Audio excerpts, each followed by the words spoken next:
Hello everyone, this is part 5 of What If Naruto Was Abandoned But Found Someone, and I hope you guys enjoy this video and to like, to subscribe, to share, and check out the playlist, to see more comment down below. Now let's start the intro. They call me a god. They call me a god. They call me a god. Join my membership, the perks are great. It's in the description. The weeks seemed to rush by, and soon enough it was the day of Sasuke's inauguration as Hokage. The entire village had turned out to see the event, most to see what their new Hokage would say in his speech, others in anticipation of what may happen. It was no secret that Naruto was still bitter about being looked over for a man who didn't deserve the love. Many of those who did not care for Sasuke had shown up with the intention of getting a show. If only they knew. Tsunade stood on the dais looking out over the crowd, her robes and hat gone already. Today was her last day as Hokage, and truth be told, she couldn't be happier. She already had plans for the rest of her life: live in a cottage at the Uzumaki household, play with her grandson and watch him grow, have fun. It was all planned out, and the sooner she got this into office, the sooner she could sit back, watch Konoha go to hell in a handbasket, and say, "I told you so." Oh yes, she couldn't wait. This day would be a day to remember, and not because of the new Hokage. Jiraiya stood behind Tsunade with his arms folded, a scowl on his face. Today should have been Naruto's day, not the Uchiha's. Although he's only got one useful head left, thought Jiraiya with an evil grin on his face. He smiled at the memory of that one-sided fight at Naruto's wedding. Ah, good times, good times. If his student's plan went off like he hoped, that traitorous Uchiha bastard would spend his entire Hokageship wallowing in misery and humiliation. Jiraiya had to admit, his student was a genius when it came to the embarrassment of another person. Lee stood in the crowd by Neji and Tenten, literally bouncing in place. When Tenten had asked him what the hell he was so excited for, he had simply told her she'd have to wait to see. Neji had turned and asked him if he was excited that Sasuke was now Hokage. Lee had stopped bouncing immediately, and his face grew dark, a look that should never have been on Rock Lee's face. We all know that that is Naruto's rightful place, Neji. The lure of Hokage was to be his and his alone. If Naruto had become Hokage, I would have been loyal to him till death. With our Hokage being who he is now, I am loyal to Konoha, not the Hokage. I may follow orders, but I will never bow, and I will never show respect to a man that lost mine years ago. I fight for the people of Konoha, but as far as I am concerned, the council and our new Hokage can go straight to hell. I washed my hands of this corrupt government a long time ago.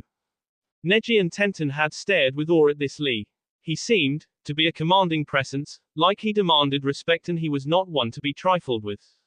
What they did not know was that by unlocking his spiritual power and becoming a summoner, Lee had seemingly grown up overnight.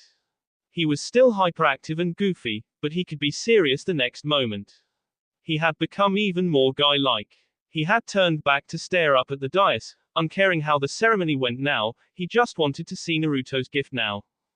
The rest of the Rookie Nine all stood scowling at what awaited them. They were all certain that this would not bode well for Konoha in the future. An uncaring, abusive, unfriendly Hokage who only cared about power and what others could do for him. Oh yes, absolute best choice. Let's not pick the more powerful, upbeat, friendly and personable, hyperactive idiot who had done more for this country in his short life than most do in their entire ninja career. Akamaru growled while he stood beside Kiba, and Kiba petted his aging partner's head. He wasn't happy either. None of them were. Kakashi stood behind his new Hokage with that same apathetic look that he always had. On the inside, however, his mind was in constant turmoil. Had he helped create a monster, one that threatened innocent children and his loved ones? Had he neglected his other students too much? Had he given everything he could teach to a man who would misuse it? Nothing hurts a teacher more than knowing that what skills they have taught are not used for the purpose they were taught for. The Chidori was to be used to K in the name of Konoha, and yet, for years, Sasuke had used it in the name of Orochimaru. Kakashi sighed heavily. When had things gone so far downhill? He had abandoned more comrades for what he was now deeming an unworthy cause. Surely Obito was turning in his grave. Sakura stood with her two children, close by to Naruto and Ino, while Hikaru rode Genmaki. Naruto had not summoned any foxes to be the guardians of Juugo and Karen that day because he would need every ounce of chakra he had if things went wrong. Sakura stared up at the dais with sorrowful eyes. She had left a good man behind for a monster of a man. She would never trade Juugo and Karen for anything, but she could only imagine what their life would have been like if Naruto had been their father. She may never find love again, being the ex-wife of the Hokage, but Naruto, in the past few weeks, had been more of a father to her children than Sasuke ever had. Training them in his style, teaching them that honor and honesty were good qualities, showing them that it was okay to be children and not mindless little Uchiha drones. At least in the Uzumaki household her children would grow up to be good people. And when they came to possess their Sharingan, if they possessed it, Naruto would show them how to wield it with pride and honor. He had already told her that if he had his way, her children would not end up thieves like their father. They would use the Sharingan only against an enemy, never against a comrade. Her gaze turned up as the din of the crowd grew louder. Not much longer now. Ino stood beside her husband, her fingers laced into his, clutching tightly. Naruto had not moved or spoken since they arrived. She knew what he was planning and honestly, her role scared her.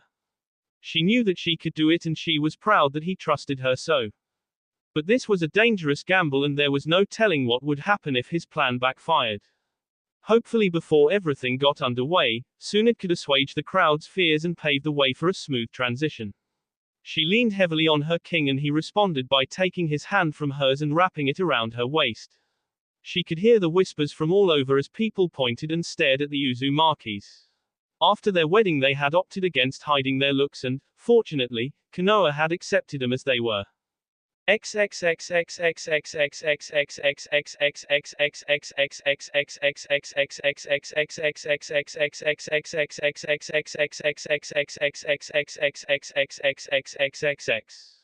Sunad stepped forward and the crowd quieted as her voice boomed out over the throng. Today marks the last day of my tenure as Hokage. I have been proud and privileged to serve as your leader for all these years.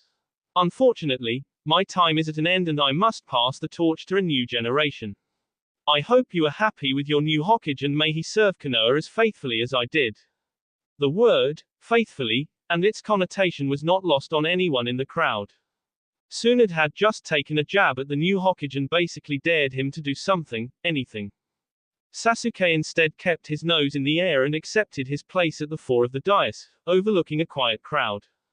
His robes and the hat, most everyone thought, did not suit him. They were made instead for a man who was born to be a Hokage, a man destined to wear the hallowed robes and the venerated hat. Scanning his eyes over the crowd, Sasuke locked eyes with the one person he was looking for and activated his Mangekyo Sharingan, as a taunt. Noticing the slight twitch in Naruto's muscles, he smirked and let his eyes revert back to normal. That flinch was like gold to him, it sated his need for dominance over a man who was more than his equal. He had lost the battle at the wedding, but today he won the war. My fellow people of Konoha, I am not a man of many words so I shall be brief and then I shall turn the podium back over to Lady Sunad so that she can bring in the festivities. I will serve Konoha to the best of my abilities and will be faithful while I do so. My loyalties lie with the most powerful nation in the world. May Konoha live long. His speech was met with a half-hearted smattering of applause and yells from his supporters. He couldn't care less about the welfare of these people.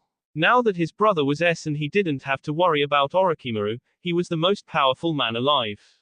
He had power, both physical and political, and when he was done with the council, the power would rest with the Hokage again. He would not be a figurehead like the third and the fifth. He stepped back and turned to leave when Sunad placed her hand on his shoulder and addressed him icily. Congratulations Hokage-sama. But before you go we have decided to implement a new tradition when a Hokage comes to power. Since we have all the Sannin present we wish to show our power to all the dignitaries in the crowd and all villages everywhere, by summoning the great beasts. Do you agree? Sasuke, ever willing to show his greatness and power, nodded his head and waited to be told to summon. Sunad turned and strode back to the edge of the dais. Hook, line and sinker. People of Konoha, I am grateful for this glorious day and may today's festivities bring you all joy. But before the festival commences I have a treat for you all. Since all of the Sannin are present, we wish to give you a show by summoning the great beasts, since this may be the only time some of you get to see them. We have also been blessed with the signing of a fourth contract, the Fox contract, making him the Yonin. Uzumaki Ino is the primary holder of the contract, but another has signed it and will be responsible for it later in his life. But for the moment, one of our Sannin has an announcement to make. Uzumaki Naruto, come forth. Naruto gave Ino another squeeze and leapt to the top of the dais in a single bound.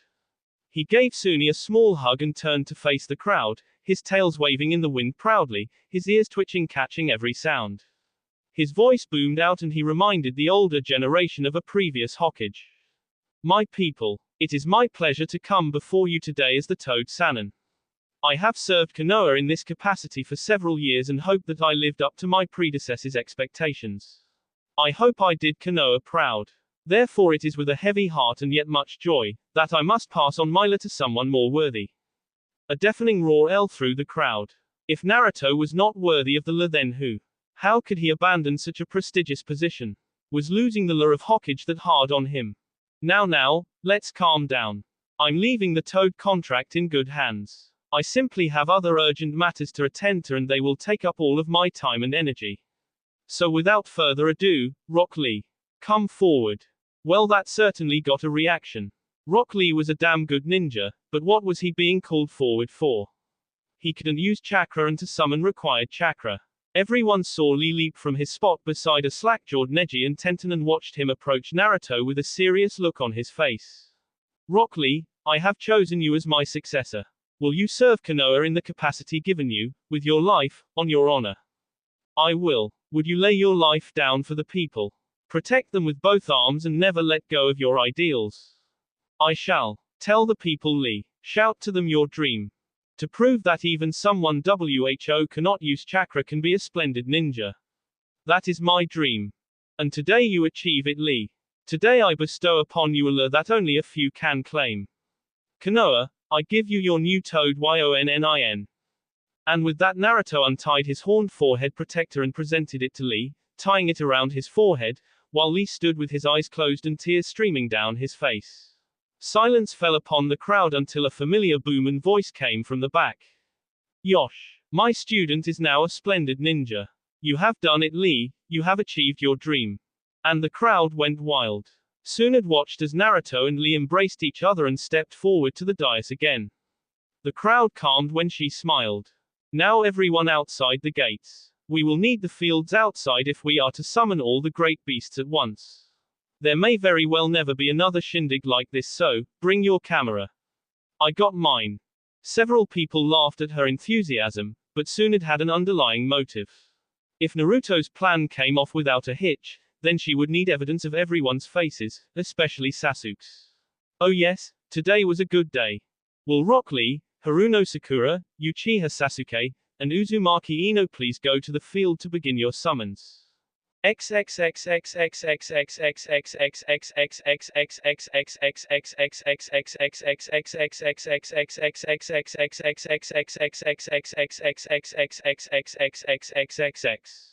Rock Lee, as the new summoner, was asked to go first. He let out a long breath and steadied his nerves. He knew that many didn't think he could summon, but he'd show them. Naruto had put his faith in him and Gamabunta had accepted him. Today, he was a splendid ninja.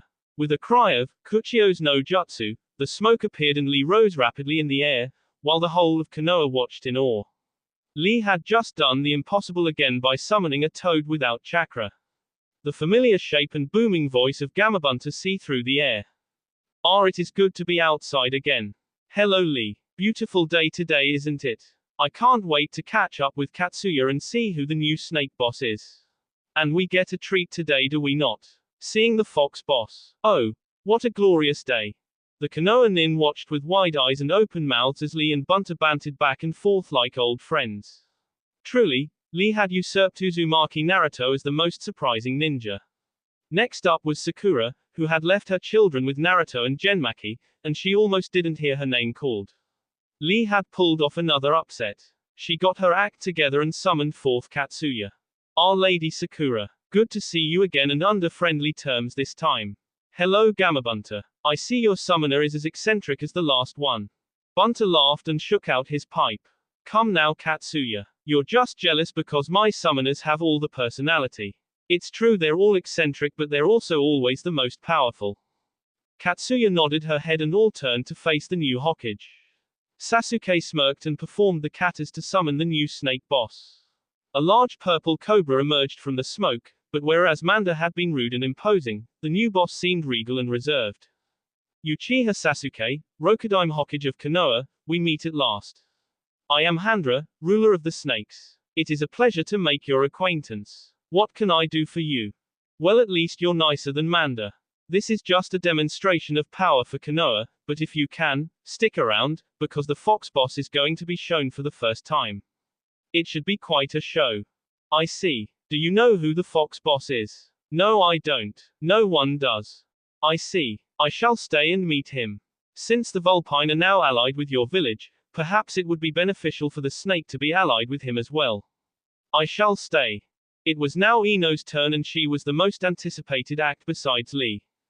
She gulped as all eyes turned to her, and she stood with her hands at her sides. She hoped that Naruto was the one who answered her call, but she knew that he would come. She was the queen, so who better to answer her call than the king?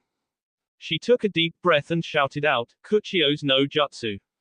Eyebrows raised as she made no hand signs, and some began to chuckle that she was so nervous she forgot to make katas. All whispering was hushed as flames arose from the ground, and Ino rose into the air atop a fox thrice as large as Gamabunta with 9 tails. Once the flames diminished, the fox threw its head back and roared loudly, its 9 tails swishing in the air. The other summons looked shocked. Katsuya and Handra because they had never seen a fox summon, Bunta because Naruto was bigger than the last Kyuubi. Tsunade stepped forward when the shouting began to get serious. People were still afraid of the Kyuubi, and she wanted to assuage their fears. People please. This is not the same fox that was sealed in Naruto. That fox was absorbed into the seal and is no longer alive. This fox is our ally and we should treat him as such. While Tsunade was calming the crowd, the other Yonin looked in awe at Ino and her summon. Lee couldn't believe the size of the fox, and yet there was something familiar about it. Sakura thought the same as Lee. Sasuke, however, was fuming at being shown up yet again by an Uzumaki. First Naruto and now his wife. He'd simply plot his revenge for later. The shouts stopped when they heard Ino shout. Well, go on. Introduce yourself to them. The fox opened its eyes for the first time and the crowd gasped. Instead of the horrible red of the Kyuubi, they were a most beautiful blue, like the sky or the clear sea. They were captivating. The fox aired its head and gave a foxy grin, making many think they had seen that somewhere before. Its voice, while booming and very loud, was gentle and kind. This brought more confusion to the throng. Why was this fox so familiar? Hello Konoha. I am the new Kyuubi, chosen to take the place of the former king of foxes. I wish to make up for the attack by our foolish former leader by offering our assistance to your village so long as the family and friends of the Uzumaki family are allowed to live peacefully within the country's borders. This is our pact with the Uzumakis in return for the suffering of the people. May Konoha live long and prosper. The words of the people were undeniable. They were safe from the wrath of the foxes and had gained a powerful ally. The crowd watched as Genmaki strode forward and bowed before his king, his nose touching the ground. The fox looked hard at the smaller fox and spoke. Genmaki, what have I told you about bowing? You are to stand beside me as my friend, not before me as a servant. Rise. Genmaki rose and felt a presence behind him. All the villagers watched as Uzumaki Hikaru strode forward and stood looking up at the giant fox. He aired his head this way and that, making Sakura giggle at how much like his father he was. Speaking of which, where is Naruto? She thought. Her thoughts were suddenly shattered when Hikaru's voice rang out over the field. Daddy. The giant fox looked down at the child with pink and blonde hair and gave him a hard glance with his blue eyes. Daddy. Do I look like your father, Kit? How do you figure that one such as me could be your father? Hikaru just laughed and launched himself at the fox's paw, hugging it. Because of the way you laugh and your eyes. No one's eyes are that blue but my daddy's. Your fur feels the same as his and you smell like him too. Stop pretending you aren't my daddy. The giant fox threw his head back and laughed long and hard, making many people look back and forth between him and Hikaru, confused as all get out. It eventually looked down at the boy and lowered its head to let Ino off. She leapt to the ground and swept the little boy up, planting a K on his cheek before turning them both to stare at the widely grinning fox. Never could put anything past you, son. The rest of you should be ashamed, letting an 8-year-old figure it out before you. Especially the rest of the Yonin. I guess brains really do only run in my family. Everyone watched with slack jaws as the fox began to shrink into the shape of a man. It gradually got smaller and smaller until the familiar shape of a much beloved blonde took form and stood upright again, his hands on his hips, his grin overwhelming, his bearing still regal. Hikaru broke the tension once again by leaping from his mother's arms into his father's, who gave him a big hug. One by one, Tsunade, Iruka, Jiraiya, and the rest of his friends approached him to see if he was still real.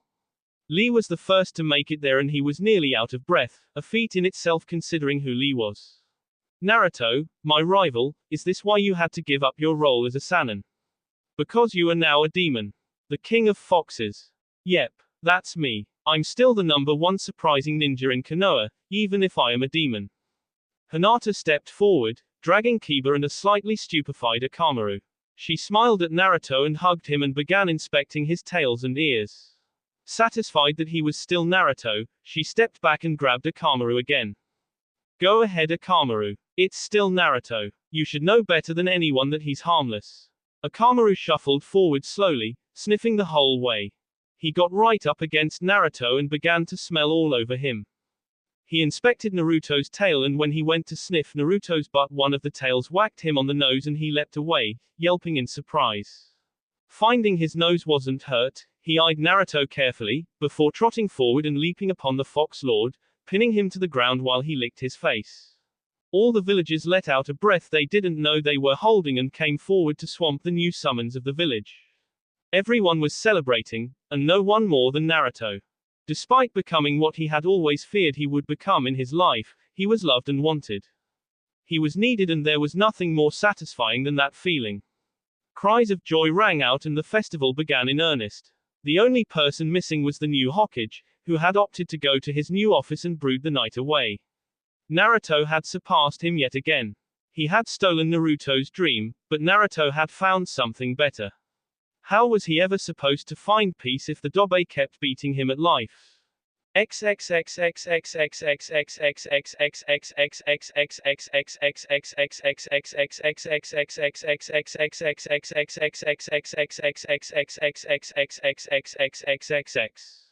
Naruto flopped onto the couch after putting all the children to bed.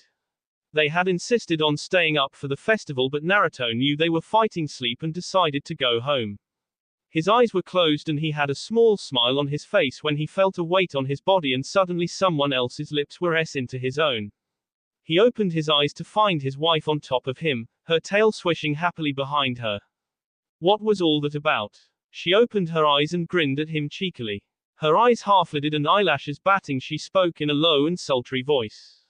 You were so hot in your fox form. I mean beautiful. Words cannot describe how you were. Would you care to find out how to mate like real foxes in the bedroom? Before you two start any bumping and grinding, I have a few questions for you both. Naruto and Ino both groaned. Leave it to Sakura to ruin their fun. Ino turned her head and growled at her found again friend. Can't you see I have business to take care of here, forehead? My king needs attention and as a queen I can't let his scepter remain unpolished. Get my drift? Oh, I get your drift. I just want to know what the hell the two of you are. Naruto grinned at Sakura and just rubbed Ino's back, making her purr. Why Sakura, I'm offended. I'm the king of foxes and Ino is my queen. We're fox demons and royalty. Now I believe you were interrupting something, so do you mind? What about Hikaru? Is he a demon? Is that all you're worried about? No, Sakura, our son is human and always will be. He's abnormally strong for once so young, but because he's our son. My stamina and your strength and chakra control. He'll grow up to be a better ninja than either of us. Our son will be fine.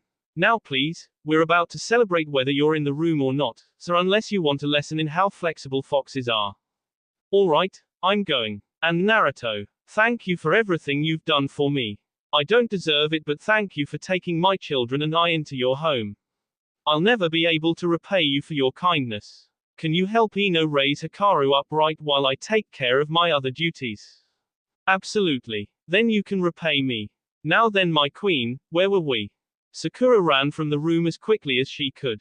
Unfortunately, she wasn't quick enough to escape the sounds of yelps and growls coming from the room. Those two are a couple of animals in the bedroom. Oh well, if Naruto's anything like when we were married, Ino's going to have a smile for days. Sakura blushed at her thoughts and walked back to her new home. She tried not to reminisce about the past but couldn't help it. Deciding to take a page out of her master's book, she cracked open a bottle of sake to wash away the memories. The more she got though, the more the blush would deepen. Before she drifted off into a sake-induced slumber, she had one final thought. I always knew he was an animal at heart. Sadly, all good things must come to an end and Naruto soon would have to go to his new kingdom. None of his friends and family were looking forward to this event, as he would have to leave and not be home except for the weekends or if it was an emergency. Naruto, too, was troubled by this. He thought of his poor son, who had just now got his mother back, only to lose his father for significant amounts of time. The boy was tough though, he'd pull through. He was his father's son after all. Ino was not taking their last full days together very well though. She loved every minute they spent together, true, but she couldn't help but feel dejected. She wanted to rule by Naruto's side, be his queen, but she knew that Hikaru needed guidance and the children had to be protected. Sakura was strong, but she couldn't protect them like Ino could. Sasuke was sure to try to take his revenge one day and Naruto couldn't be around all the time. Despite Hikaru warming back up to Sakura, Ino was still his mother. She was the one he ran to when he had a problem. Truth be told, he would probably always resent Sakura a little bit, but he would one day trust her fully again. Time heals all wounds and all that. Naruto was both psyched and downtrodden at the same time. He was excited to see his kingdom, even though he had no idea what to expect. Maybe one day he could take Ino to their new home, probably once Hikaru was grown and could protect himself. He frowned to himself. His son was mortal. He was immortal. He and Ino would have a long life while his first child would before him. Nothing saddens a parent more than knowing that their child will pass on before them. Ridding his mind of such troubling thoughts, he turned to more pleasant things. He smiled as he thought of his friend Lee, the new toad Yonan. Lee deserved it so much, more than anyone. Sakura had come to live on the Uzumaki estates with her children. He tried to be objective about this. He didn't really want to have Sakura around, but after Sasuke's little display at the wedding, he couldn't leave her or her innocent children with that monster. Juugo and Karen, it seemed, loved their new home. They were able to act like children here, not mindless Uchiha drones, and they absolutely loved Hikaru. Having an older brother was such a novel idea to them.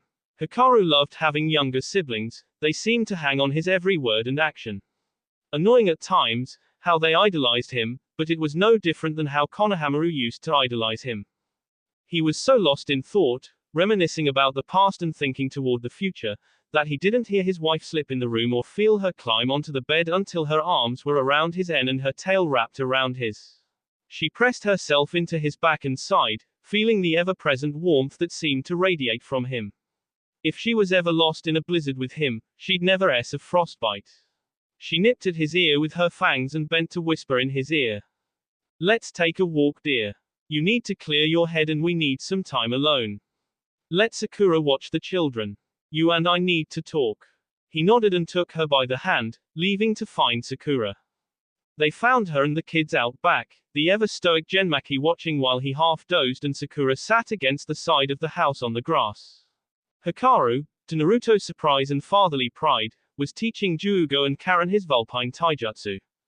Having no natural affinity for bestial nature, the two small children were more rolling around than running on all fours, but it was entertaining to watch. Hikaru would demonstrate with no flaws since he was very proficient in this style, but Juugo and Karen, having been trained in the Uchiha style since they could walk, were too inflexible for it. Although, watching Juugo try to run with his ear in the air because he wasn't flexible enough to bend his legs properly made even Genmaki chuckle. This was what the children needed though, they needed each other. Sakura finally seemed to notice the two demons standing by her and she smiled up at them. Hey, what are you two doing out here? Ino returned the smile and looked back at the children. We're going for a walk and wanted to let you know. We'll be back later on, so if you want to take the kids for lunch, there's money on the counter. Tonight, I'm going to make Naruto whip up some of his barbecue and try a recipe that he learned when he got the old Kyuubi's knowledge. Oh, what's it called? Potato salad. Sakura raised her eyebrow and gave Naruto a funny look. Is it any good? He shrugged and grinned back at her. I guess so. All I have is the mental picture of it and an idea of how to make it. But it should be good. We'll see in any event. I'll make something for dessert too. That sounds good, Naruto. You two go on now. I'll watch the kids. Genmaki'll help me, right Genmaki? A snort was the only answer she got and she thumped the fox on the ear, making him growl. He still didn't like Sakura but he at least tolerated her presence since she seemed to make his charge happy. He looked up with half-lidded eyes at his king. Don't worry my lord. I'll watch the kids and make sure they stay out of trouble. You and Lady Ino go and have fun. Just remember that you're making barbecue and I want some too. Of course Genmaki. Well, we're off. See you tonight.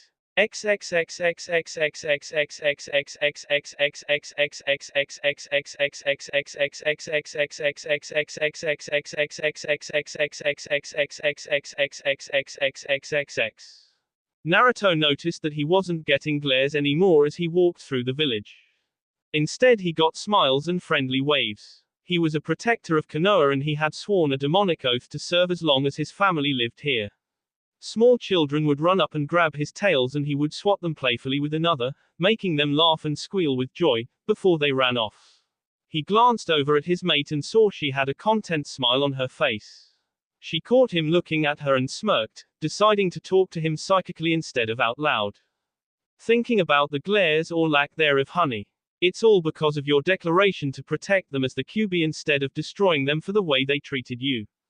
A lot of people have had to take a good long look in the mirror because of your selflessness. Enjoy the moment. You deserve it. It's not just that, sweetie. It's the fact that I hope they continue treating you like this when I'm gone. I don't want you ostracized because of a rational fear of what we are now. I don't want Hikaru being treated like I was because of who his father is. I want your lives as peaceful as possible. Naruto, you can't protect us forever. I can take care of myself and both Sakura and I will be watching the children. Don't stretch yourself too thin worrying about matters in both realms. We took this walk to relax, didn't we? Not to worry about would-haves or could-haves. Sigh, you're right. I'm sorry. So what shall we do? I don't know. You're the surprise ninja, you're the demon lord. You think of something. Naruto stopped walking and nearly jerked Ino off her feet since he didn't let go of her hand. She squeaked and turned to give him the evil eye, but he was staring at the clouds. A large feral grin spread across his face and he turned to look at his queen. Yeah, I've got an idea. I want you to hop on my back. She blinked twice and looked at him like he'd lost his damn mind. Do what now? When I tell you, hop on my back. You're going for a ride. Before she could say any more he dropped her hand and stepped back to the middle of the street. People stopped and stared, wondering what he could possibly be doing. Most had come to accept the fact that a demon walked among them, but Naruto was still a prankster at heart and the people of Konoha had learned never to let the guard down around him over the years. All eyes present watched in fascination as he was engulfed in flame, and once the flames peaked, they receded to reveal a horse-sized red fox with familiar blue eyes. Ino glared at him while he wagged his tails and laid on the ground in front of her. Well, what are you waiting for? Get on. She threw a leg over his back and sat down, grabbing a handful of fur. Before she could even squeal in surprise, he jumped off the ground and practically flew through the market. A big blur was all the people saw, along with hearing a banshee shriek. Ino was laughing and screaming with joy. She'd never gone this fast in her life and it was exhilarating. She leaned to the right, trying to see Naruto's face in his transformed state. She could see his tongue lolling out one side of his mouth, a wide grin plastered on his face, his eyes gleaming with playfulness. She always did like that look in his eyes. It suited him and yet, it always meant trouble. Trouble she usually had to end up explaining to the Hokage later, while dragging his Sorya by the tails to atone for some prank or misdeed. She sighed and her smile came back immediately after. It must just be his kitsune nature. Naruto, meanwhile, knew exactly where he wanted to go. He was going to the park, to explain to the children why he couldn't come around and play anymore. He saw the familiar structures of the park coming up fast and threw on the brakes, grinding to a halt and nearly throwing Ino over his head due to his sudden stop. He heard her squeak, grab roughly at his fur, and then she knocked him over the head, cursing at him for stopping so quickly without warning her. Naruto simply grinned at her and shook his head, ridding himself of the fog in his brain she had given him. Once his head was clear, he turned his attention to the now gathered throng of children and adults in front of him. Ino slid from his back and stood beside him, wondering why he had brought them here. Naruto transformed back into his human form and turned his head so that he was slightly looking at her. I brought us here to tell the children I'm sorry, that I can't be around to summon foxes for them anymore. To tell them that if they want to play with toads they'll have to get Lee to do it for them. I just want to tell them to still be friends with Hikaru, Jugo, and Karen. I want things to stay normal for our son and our future children. That's all. Our future children. Naruto looked up at her with a foxy smirk. Of course. We have to get started soon. Not only is it a requirement for being the Vulpine Regents, but your mother and father threatened to cane me if I didn't give them grandchildren by the end of the year. We'll continue this later though, okay? I can't be having these kind of thoughts while I'm talking to children. He turned back to the kids and started explaining to them the details of his departure. Ino just got an evil grin and began to send Naruto mental pictures of their honeymoon. Stop it, Ino. She grinned and gave him another mental picture of their first night together. I mean it, Ino. Stop. I can't concentrate. Her grin got even bigger and she told him what she was going to do to him after his first night back from the Fox Kingdom. He turned to her, his blue eyes wide, and he snarled at her. Damn it, Ino. Stop doing that. I'm trying to talk to children here and you're sending me those kinds of thoughts. The people gathered all stared at him and one of the children asked him what kind of thoughts in a tiny voice. Good thing the heat was on the inside because the blush he had would have burned them all. I can't tell you that, little one. They're private thoughts and not for little ones. Okay. Now then, you kids all like my son Hikaru, right? A chorus of yeses rang out over the playground. Naruto noticed that a few of the girls had blushes on their faces at the mention of Hikaru. Well, if they liked Hikaru, they'd surely love Jugo and Karen. That's good, kids. I just have one more favor to ask of you, okay? Hikaru recently found out that he had a brother and sister and they don't have many friends. Will you play with them like you do with Hikaru? Can you promise me that? Another round of yeses and Naruto's line of questioning was over.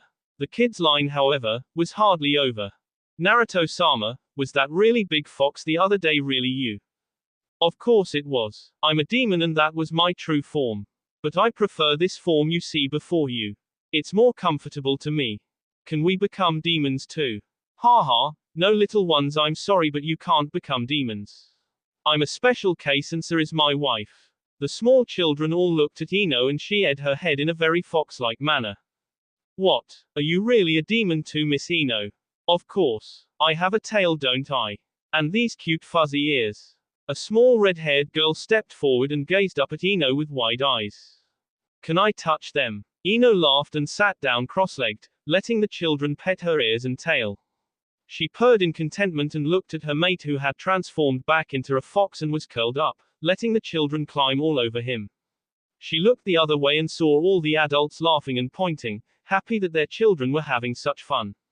A sudden idea popped into her head and she sent Naruto a mental message. Hey Naruto, can I turn into a fox? You should be able to, I guess. You're a demon after all. Try it. How? Just imagine yourself as a fox. Imagine yourself transforming into a fox. It's that easy. Can I control the size? Of course. You just can't get as big as me. Not yet anyway. You don't have enough power yet. You should be able to get as big as me right now though. She nodded and stood up, telling the children to stand back. Clearing her thoughts, she imagined herself changing into a fox, and when she opened her eyes she felt the ground in 4 different places. Wait, 4 different places. She looked down and saw her paws and lifted them one by one. Turning her head she looked at her mate and saw him and everyone looking at her with wide eyes. Peering into his mind to see his thoughts, she thanked her dark purple fur for hiding the epidermis underneath. My god, Ino, you're beautiful. I'm so lucky to have you for a mate. So what do I look like? A demoness ready for the hunt. A wild beauty untamed by anyone. Who thought you were so poetic? Who thought you were so cute with your tongue hanging out? It is not. Ino turned back to the wide-eyed and smiling children and asked them. Is my tongue hanging out? Tell me the truth now. Her answer was several giggles and nodding heads. She narrowed her eyes and looked back at her mate. You knew this would happen and you didn't tell me. But Ino, I thought you looked cute. I'll deal with you later. So kids, how do I look? Much better than Naruto, right? The girls all agreed with her while the boys liked Naruto's look better. Ino still didn't know how she looked and wanted to get a good idea, so they bade everyone at the park goodbye and made their way back home, still transformed with their tails intertwined. People on the street stopped and looked at the strange couple, and one older couple stopped them, asking who they were. Naruto answered in that deep voice that only summons and demons have. We are the Uzumakis, Naruto and Ino. How can we help you? I just wanted to know if that was you, Naruto-sama. Your wife and you make a perfect couple whatever skin you're wearing. Don't you think so, dear? The old man nodded his head and smiled at Naruto, who returned the smile. Good thing the people don't view him as a threat, because smiles in fox form could easily be translated as a show of baring teeth, and bade them good day. He sighed happily and looked up at the sky. Today was a good day.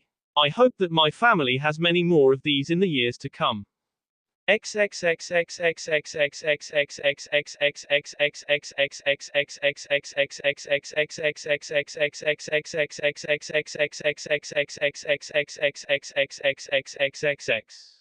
Naruto and Ino walked through the door to find their family in the living room, playing a game. Sakura raised her eyebrow at the two foxes and looked at the one beside Naruto questionably. Ino, is that you? Of course it is, forehead. How many other purple-furred foxes do you know? Okay, that's definitely Ino. Now how did the two of you get in here without hands? Naruto waved his tails wildly and smiled toward Genmaki, who smirked back at him. The same way Genmaki gets around without hands. We used our tails. Such wonderful appendages they are. Useful for all kinds of things. Now if you'll excuse me, I have some dinner to make. Naruto transformed back into his human state and walked off into the kitchen, leaving a wide-eyed Juugo and Karen and a dumbfounded Sakura. Finding her wits again, she turned to the still foxy Ino.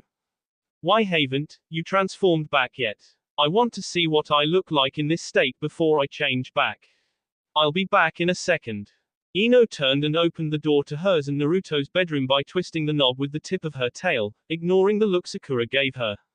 She flipped on the light switch and strode in front of the full-length mirror, admiring her form. Her fur was still the royal purple of her tail and ears, but her paws were a pure white and her eyes retained the normal light blue. She swished her tail back and forth and sat on her haunches, admiring her looks from every angle. Damn, I'm a bee. Actually, I believe the term is S-vixen. Foxes don't have bee. She twisted around quickly and gazed up at her mate's face. She had the good nature to look sheepish. Sorry, I hope I didn't offend. Not at all. Now kindly transform back to your human form. I like you like this, but it's awkward to KU when you're basically licking me back. She gave him a glare and changed back before launching herself at him, pinning him to the bed behind him.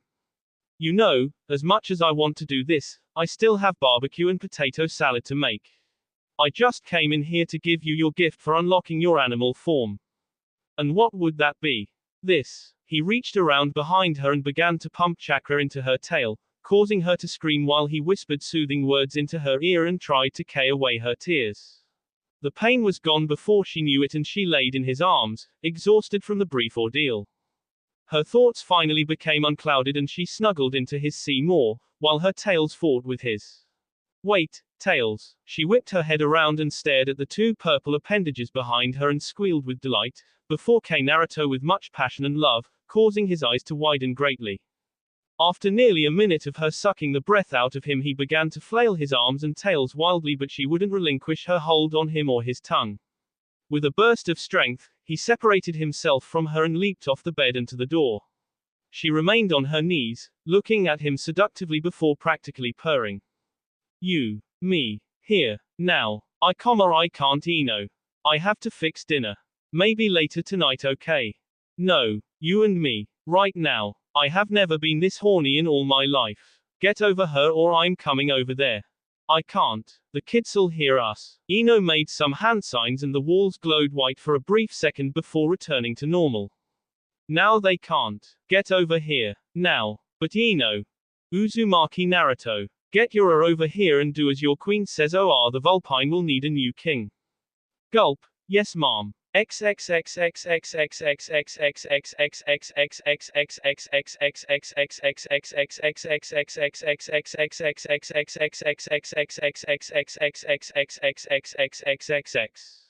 It was nearly 45 minutes later that a bleary-eyed Naruto and a more than satisfied Ino came out of the bedroom.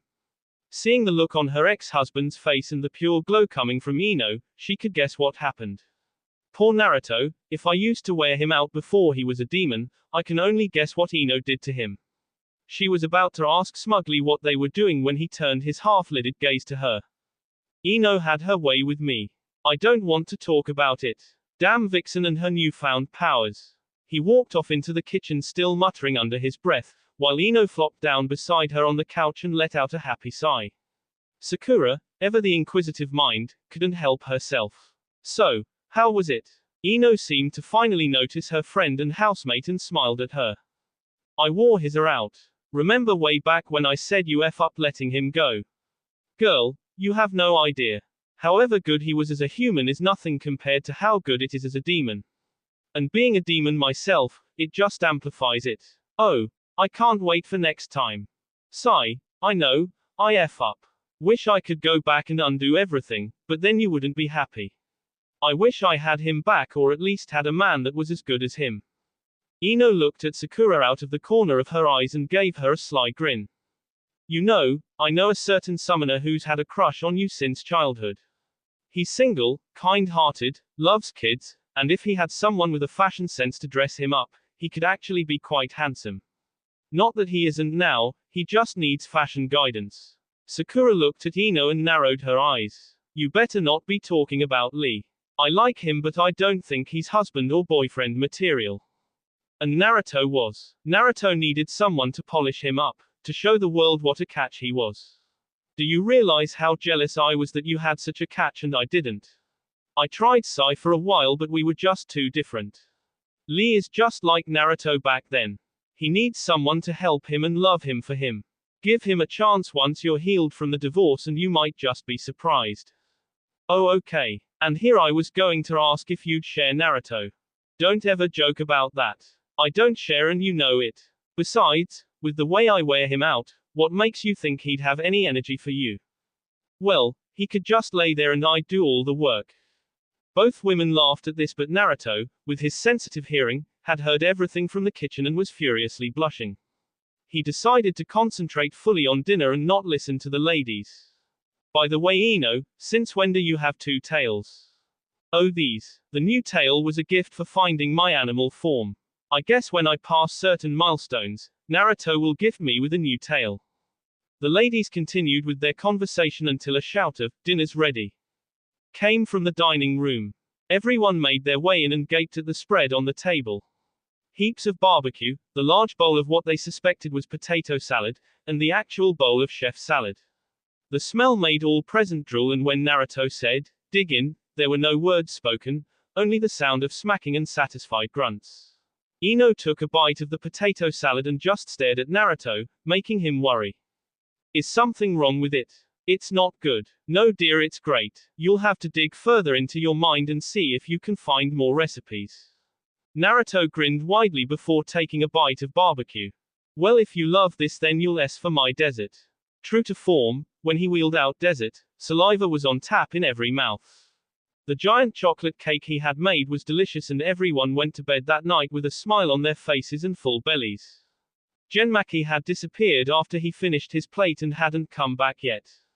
Naruto and Ino lay in bed, content after yet another round of fun. Naruto, trying to get his strength back and Ino wondering how their life would be now. A loud boom outside the window made both jump out of bed and they ran to the door and poked their heads out, seeing that Hikaru had done the same. Throwing on some pants and whatever shirt he could grab, they all ran downstairs and out into the large backyard, where a wide-eyed Sakura and her children stood by Genmaki. Across from them, stood 3 large foxes and all had 8 tails. King Naruto, it is a pleasure to finally meet you. We are the Council of the Vulpine Kingdom and we have come to fetch you so that you may serve the realm.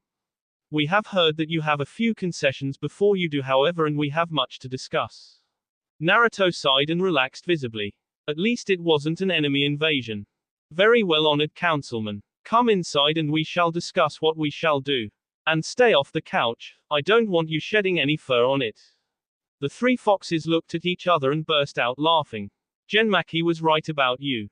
You are an interesting choice for king. This shall be a most entertaining night, we can already tell. Naruto just grinned and walked back into the house, calling over his shoulder. You'll find I can do more than just crack jokes, councilman. Much, much more. That will be all for this video. Be sure to like, subscribe, share, and comment down below for more videos. Goodbye.